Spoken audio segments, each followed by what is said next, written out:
skal høre, jeg fulgte jo demoen helt fra Israels plads.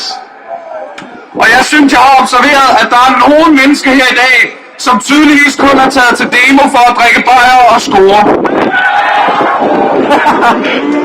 Det er fedt. De mennesker er heldigvis meget, meget nemme at genkende, hvis I kigger jer omkring. Det er nemlig alle de mennesker, som ikke lytter efter lige nu.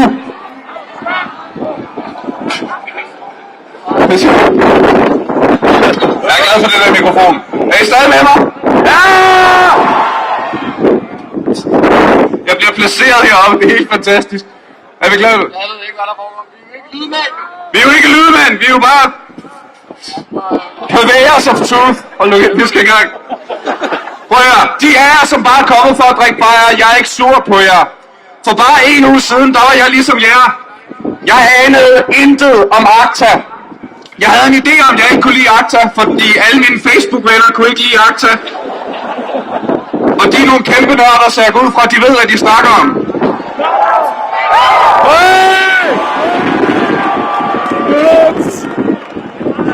Men så bliver jeg bedt om at komme her og holde tale for jer i dag.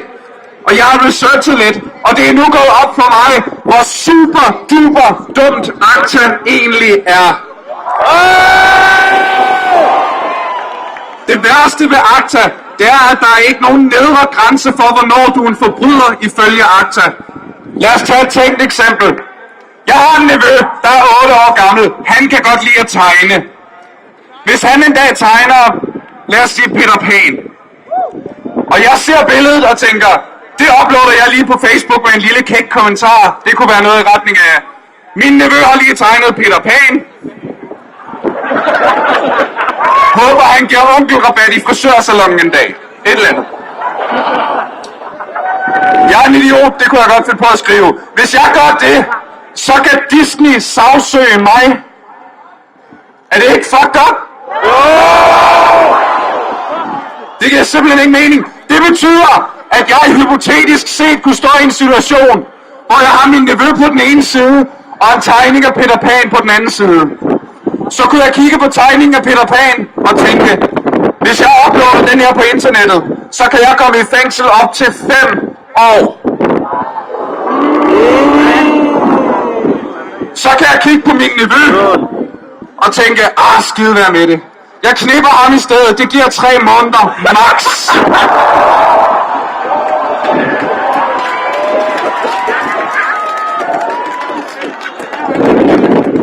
Og problemet er jo, at fordi alle privatpersoner i verden med internetforbindelse bliver forbrydere, hvis Akta kommer til at tiltræde, så er de jo nødt til at øge overvågningen af internettet nærmest eksponentielt. Og jeg har ikke lyst til, at andre mennesker finder ud af, hvad jeg laver, når jeg er på internettet. I vil gerne vide det. I vil gerne vide det. Okay, så siger jeg det til jer. Og lige til jer, vi er ikke så mange her i dag. Det der sker, det er, at jeg er helt pjattet med Sudoku. Jeg kan godt lide Sudoku. Det kan er det ikke Sudoku, det hedder? Okay. Det der japanske ord, der betyder dyresex. Men prøv at høre. Jeg har en hypotese, der siger, at Akta i virkeligheden kun er et symptom på en meget, meget større sygdom. Prøv lige at høre. Først Irak, så Afghanistan, og nu Akta. Er problemet ikke nærmere, at Danmark altid er de første til at følge med, hver gang USA foreslår nogle nederen?